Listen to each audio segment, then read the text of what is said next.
কবি বলেছেন ৩০ লক্ষ যুবক দেশে করে হায় হায়, চাকরি নাই কষ্টে দিন যায়। নাই তোমার অভিজ্ঞতা ভাবো অফিসার হবে, এ ধরনের মনোভাব মাথায় থাকলে কেমনে চাকরি পাবে। শুরু করো ছোট থেকে, লোকে যা বলে বলুক, তোমার কাজ তুমি করো, লোকে যা ইচ্ছা করুক।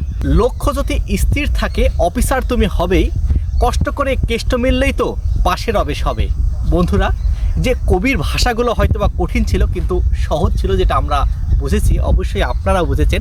আপনারা জানেন যে আমরা এই যে চাকরি নাই করি, দেশে কিন্তু বেকারের সংখ্যা অনেক বেশি, প্রায় 30 লক্ষ। কবি যেমন বলে গিয়েছেন, এই 30 লক্ষ বেকারের ভিড়ে আপনি যে চাকরির পিপাসু মানুষ, চাকরির জন্য ছুটছেন, চাকরির দরবারে আপনি বা চাকরির জগতে আপনি প্রবেশ করবেন, সে বিষয়টা কিন্তু একেবারে কষ্টসাধ্য।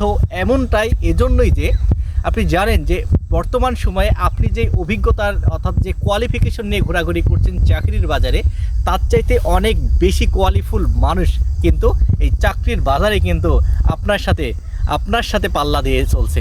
তাহলে অবশ্যই কিন্তু আপনার আগে তার চাকরিটাই হবে। কবি আরও বলে গিয়েছেন কিন্তু অভিজ্ঞতার যে বিষয়গুলো, আপনার যে অভিজ্ঞতার ঝুড়ি এবং তার অভিজ্ঞতার ঝুড়ি কিন্তু অনেক বড়, তাহলে কিন্তু অবশ্যই স্বাভাবিক ক্ষেত্রে তিনি কিন্তু আপনার চেয়ে অনেক এগিয়ে থাকবেন। এবং পাশাপাশি কবি যেমন আরও বলে গিয়েছেন, অনেক কথাই কিন্তু কবি বলে গিয়েছেন তার এই ছোট্ট কথার মাধ্যমে।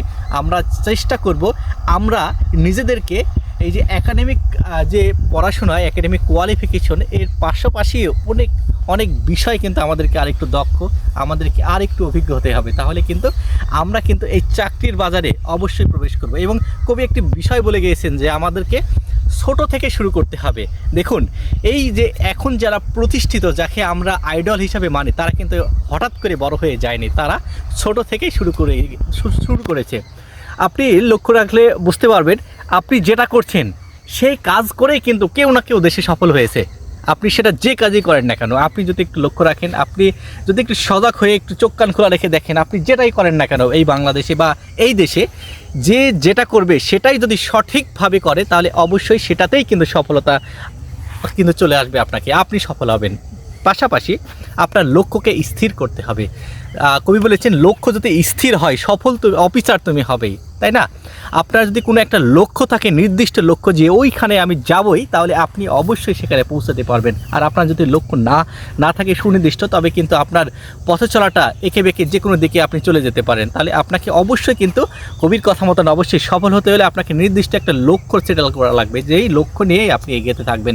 আপনার এই লক্ষ্য যদি স্থির থাকে, সে এগিয়ে যাওয়ার পথে অনেক বাধা বিপত্তি আসবে, কিন্তু আপনার যেহেতু লক্ষ্য, মাইন্ড সেট আপ কিন্তু ওই সেই একটা নির্দিষ্ট জায়গায়, সেখানে অর্থাৎ সফলতা, সেই সফলতার দ্বারপ্রান্তে অবশ্যই আপনি প্রবেশ করবেন এবং সফলতা এসে করা নাড়বে আপনার দরজায়। অসংখ্য ধন্যবাদ, শুভেচ্ছা এতক্ষণ আমার সাথে থাকার জন্য। ধন্যবাদ আপনাদের সবাইকে।